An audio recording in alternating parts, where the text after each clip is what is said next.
तो चलिए आज का वीडियो करना स्टार्ट करते हैं। सबसे पहले हम जानेंगे असेसमेंट होता क्या है। इसको हम हिंदी में बोलते हैं आकलन।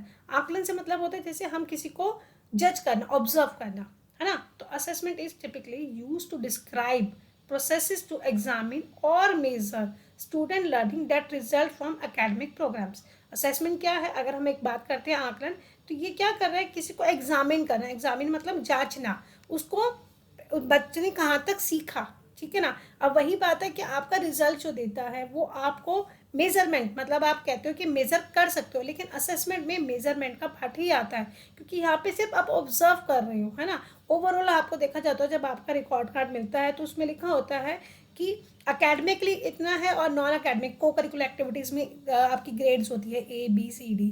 तो वो चीज़ आपको असेस किया जाता है, क्योंकि आप कितना अच्छा करते हैं, कितने सुंदर हैं, कितना आपका फिजिकली फिट है, वो सिर्फ असेस होता है ना। तो इसलिए हम इसको असेसमेंट मानते हैं। तो assessment is an on going process aimed at improving students learning.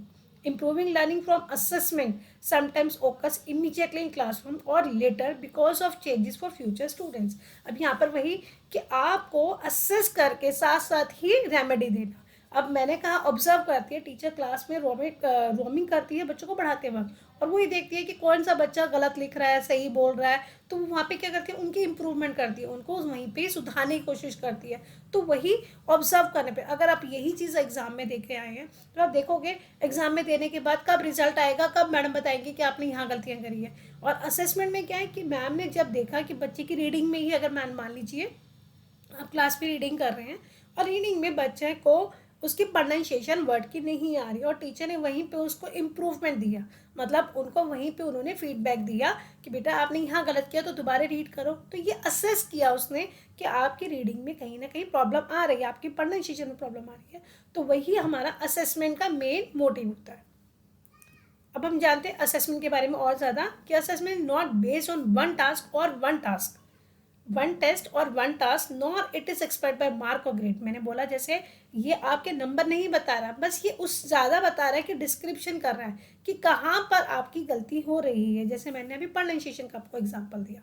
The report is written based on samples of the students work, the students self assessment sheets, teacher observation, देखिए यहाँ पे वर्ड वही आए observation, notes on the achievement of the students, linguistic ability, attitude, participation, cooperation and general cognitive development. जो मैंने अभी आपको को करिकुलर एक्टिविटीज़ में बताया ना, उसमें लिखा होता है ना कि बच्चे ने किस चीज़ में पार्टिसिपेट किया, वो डांस में कैसा है, उसकी ड्राइंग कैसी है, वो अब मतलब क्लास में बच्चों के साथ उसका ओवरऑल बिहेवियर क्या है। तो दैट इज़ वो टीचर ऑब्जर्व करती है और उसको रिकॉर्ड कार्ड में देती है, ठीक है।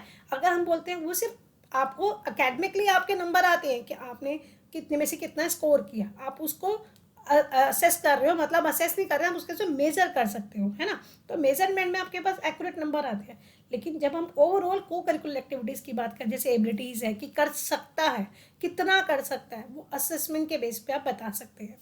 The student achievement is often measured against his और her own starting point rather than compared against the skills और एबिलिटीज ऑफ अदर स्टूडेंट्स। सबसे बड़ी बात यह है कि स्टूडेंट्स के अचीवमेंट जो होते हैं ना, उन्हीं के ऊपर होता है कि जब वो स्टार्टिंग में करते थे कैसा कर रहे थे और आप कैसा कर रहे हैं। हम किसी से कंपेयर नहीं करते, हम यहाँ पे असेस कर रहे हैं कि हम कहते हैं ना बच्चा, अरे आप तो बचपन से बड़े अच्छे हैं, ऐसे हम बात यूज़ करते हैं ना।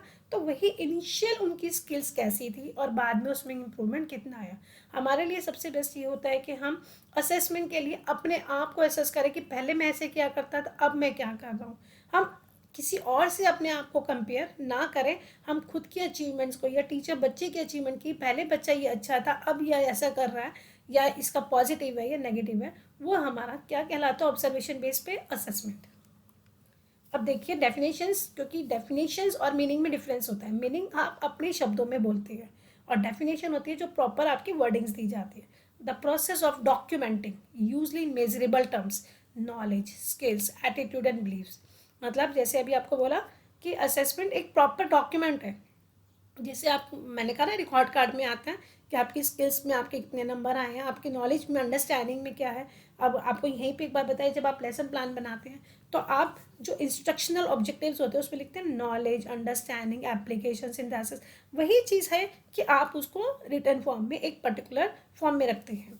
This covers educational assessment including the work of institutional researchers, but the terms applies to other field as well, including health and finance. आप ये नहीं है कि सिर्फ पढ़ाई में कर रहे हैं, आप हर चीज़ में ध्यान देते हैं कि पहले आपने कितना लगाया, हेल्थ आपकी कैसी थी, अब कैसी है. तो ये भी असेसमेंट होती है. अरे हम बचपन में तो बड़े फिजिकल फिट थे, हम तो ये करते थे, और आज आपकी हेल्थ में क्या चेंजेस आए, ये भी हम असेसमेंट के बेस पे तो बताते हैं.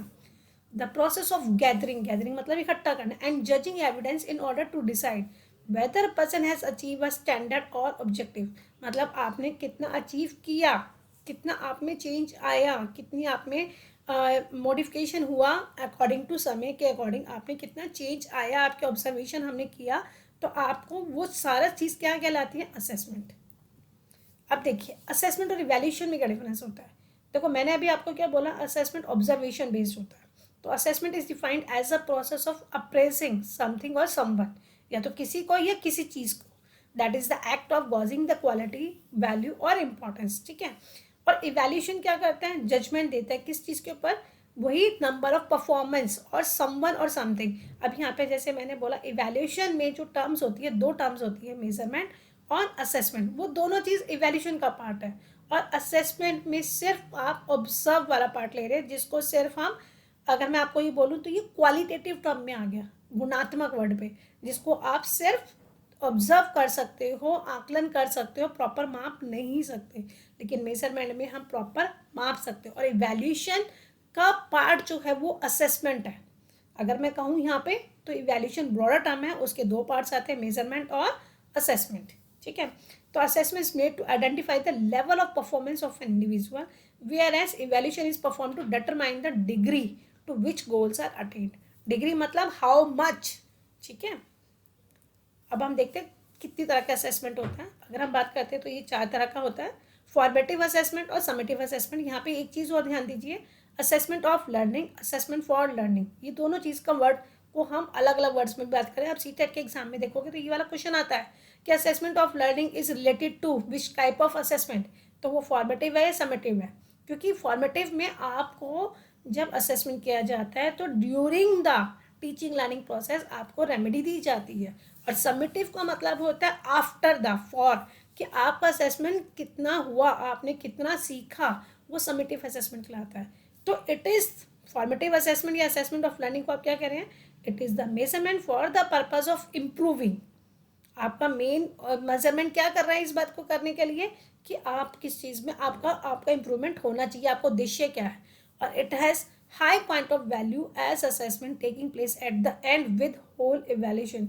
जैसे मैंने समेटिव में कहा कि एट द एंड होता है, तो लर्निंग के लिए किया गया आपने, कि आपने कहाँ तक अचीव किया और आपने कहाँ तक करने के लिए आप किया जा रहा है, तो वो फॉर्मेटिव असेसमेंट होता है. अब ये वही चीज़ सेम दोबारे है. अब यहाँ पे फंक्शंस आ रहे हैं, क्योंकि वो टाइप्स की बात कर रहे थे, अब फंक्शंस आ रहे हैं. तो functions of assessment are 4 types, formative, summative, evaluative, educative. अब फॉर्मेटिव वही, it provides diagnostic feedback to students and instruction as short term intervals. अभी मैंने बोला आप साथ साथ ही देते जा रहे हैं, मतलब जैसे आपके एग्जाम्स होते हैं, यूनिट टेस्ट होते हैं, 15 दिन में पढ़ाते हैं, फिर टेस्ट लेते हैं, फिर 15 दिन पढ़ाते हैं, फिर टेस्ट लेते हैं, फिर वो इकट्ठा कलेक्टिवली लेते हैं. That is the summative. थोड़ा थोड़ा करके दिया जाता है तो वो फॉर्मेटिव असेसमेंट होता है. और समेटिव असेसमेंट क्या होता है, पूरा एक बारी में मॉड्यूल लिया जाना. जैसे it provides a description of students level of attainment upon completion of an activity. जब आपकी एक्टिविटी कंप्लीट हो जाती है, आपका सेशन पूरा हो जाता है, आपका आधा सिलेबस कंप्लीट हो जाता है, तब जो लिया जाता है वो होता है समेटिव असेसमेंट. और इवैल्यूएटिव असेसमेंट का मतलब क्या होता है, वही कि आपको कितना कितना समझ में साथ साथ आता गया. इवैल्यूएट कर रहे हो, इवैल्यूएट मतलब आप मूल्यांकन कर रहे हो. It provides instructions with circular feedback. The value of a field trip. जैसे अभी आप कहीं पे कहीं जाते हैं या आपको टीचर है, टीचर के बाद में आप देखते हो 6 मंथ्स के आपके समेटिव एग्जाम्पल होते हैं. आपके होते हैं ना कि SA1 आ गया, SA2 आ गया. तो SA1 में आपने हाफ ईयरली के कोर्स में कितना कवर किया, तो वो इवैल्यूएटिंग कि आपने 6 महीने में क्या सीखा. अगर आप पूरे साल का पेपर एक बार में लेंगे तो आपको ये थोड़ा पता है कि पूरे साल में आपने कितना आया. 6 महीने के डिफरेंसेस पे हम आधा आधा करके लेते हैं. तो इससे पता लगता रहता है कि जो हम लोग आपको लर्निंग आउटकम्स करवा रहे हैं, जो आपके लर्निंग आउटकम्स आ रहे हैं, वो किस से रिलेट कर रहे हैं, मतलब हमारा उद्देश्य कहाँ तक अचीव हुआ. और एजुकेटिव असेसमेंट वही जो मैंने आपको स्कूल पैटर्न के लिए बोला, it is integrated with learning activities themselves, building student and faculty insight and understanding about their own learning and teaching. वही एजुकेटिव असेसमेंट में यही होता है कि लर्नर और टीचर दोनों के साथ में आपको देखा जाता है कि टीचर और स्टूडेंट के बीच में कैसा आप रिलेशन बनाते हैं जिससे कि वो उनको असेस कर सके एजुकेटिव, क्योंकि मेरा उद्देश्य है आपको पढ़ाना, आपका उद्देश्य है पढ़ना, तो we both are related with the teaching learning process. Thank you so much. अगर आपको मेरी वीडियो पसंद है तो मेरी वीडियो को लाइक कीजिए, मेरे चैनल को सब्सक्राइब कीजिए, और अगर आपको लगता है कि मैं अच्छा पढ़ा रही हूँ तो मुझे साथ साथ कमेंट भी कीजिए। Thank you so much again.